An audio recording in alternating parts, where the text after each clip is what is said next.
Hi everybody, it's Steph here, and today what we're going to do is show you this lovely vintage fountain pen. In actual fact, I would actually even call this an antique fountain pen because of the age of the pen.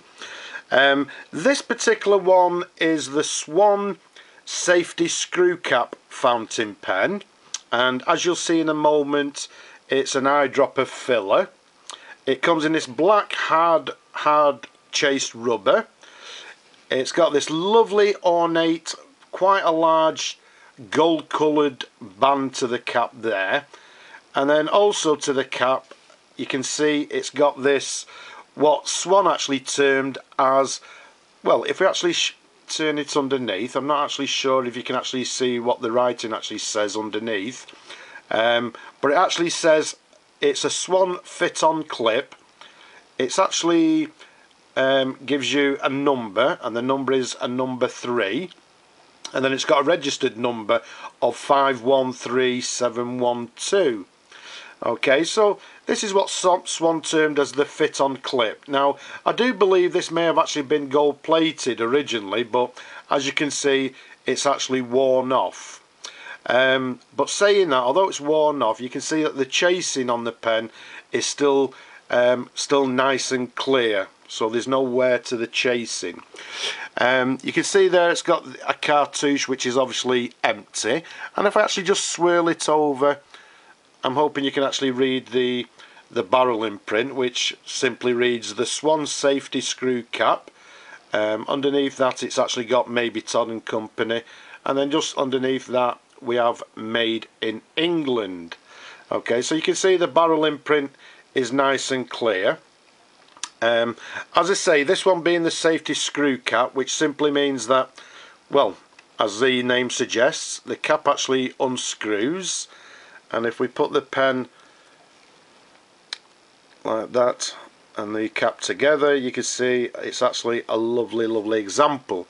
I'm sorry if I actually just screw the cap back on again and just give you the dimensions. The pen from the top of the cap to the bottom of the barrel is approximately 13 centimeters capped, and around the barrel here it's approximately 11 millimeters in diameter.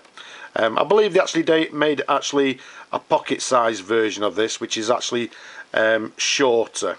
Okay, as I say, if we take the cap off again, which unscrews, there you can see the pen and the cap together. If we pop the cap to to one side there. Now, although the imprint actually says the pen was made in England, if you look at the nib, which is a lovely nib, the imprint on the nib actually reads Mabie Todd and Company, New York, and it's actually a number 4 nib. Okay, I'm trying to give you different angles here, so I'm hoping you can actually get a nice clear view. Okay, so I'm hoping you can see that. If I actually turn it over for you there, you can see it's got this the feed to the back, this Swan feed, and again I think they term this as the ladder feed. You can see also on the back of the feed it actually has the word Swan written to it. Also on this section here, if we actually just give it a twirl round as I'm talking, I'm hoping you can see that it actually says, well, it has the word Swan, and then if I turn it round there, I'm hoping you can see it's got the number 4 and then the letter C just after it. Okay, so I'm hoping that's nice and clear for you. As I say, this particular pen is a well, an eyedropper, if you like, which meant in the olden days they had this glass eyedropper with a bulb at the end, and what actually happens is that you simply unscrew this section here, okay, like so, and you put the ink inside the barrel there. What I've actually done, I've actually cleaned inside here. I've actually taken the feed and the nib and the section there. It's all been nicely cleaned, etc. I've not touched the outside. I've left it. It doesn't need nothing doing. It's a beautiful pen. But actually what I'll actually do, incidentally, if you actually wanted to use this pen, what you can actually get is these, what they term as pipettes, and again, by just simply inserting this end into your ink, pressing the bulb here, you can actually use that to actually fill the pen.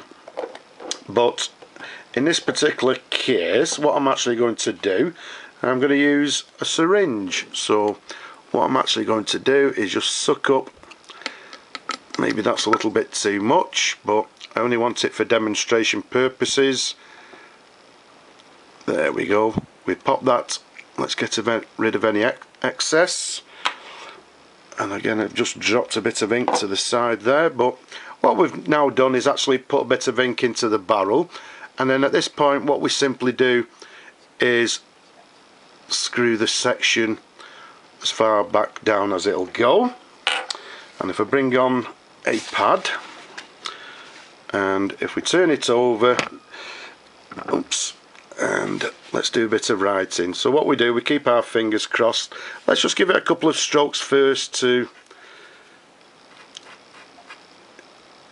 get the ink flowing.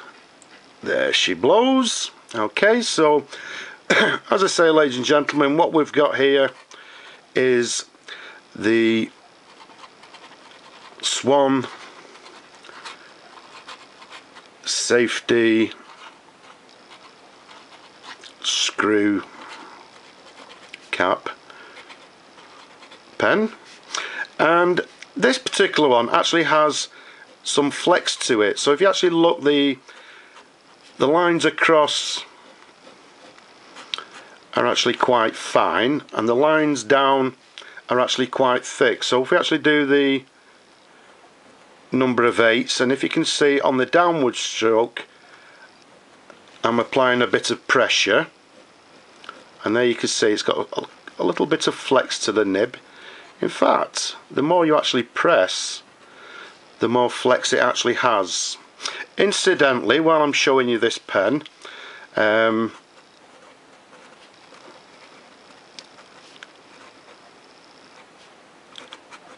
okay, so if anybody's interested, so there we have it. There's a sample, and as you can see, the pen on the downward stroke has actually got quite a bit of flex to it. So anybody interested, go and have a look. It's there and it's yours, so it's looking for a new home.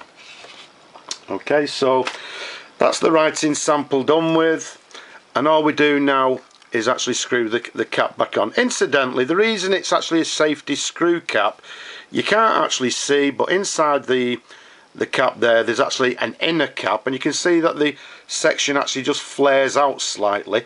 And what actually happens, as the cap actually screws down onto the section, the inner cap actually sits on the top of the flared section there, and well, allegedly that stops it leaking. Okay, and that's the reason it's termed as a safety screw cap. But all in all, ladies and gentlemen, a absolutely lovely example. I date this pen in the regions of the 1910. It may vary slightly, but as you can see, what you're looking at here, ladies and gentlemen, is a fountain pen which is, well, near as damn it, is 100 years old. An absolutely beautiful example, and writing wise will put some of the new pens to shame. So I hope you've enjoyed looking at this pen as much as I've enjoyed showing it to you. Don't forget, as always, there's plenty more videos on my YouTube channel. Go and have a look, leave a comment, but just for now I'll just simply say bye bye now.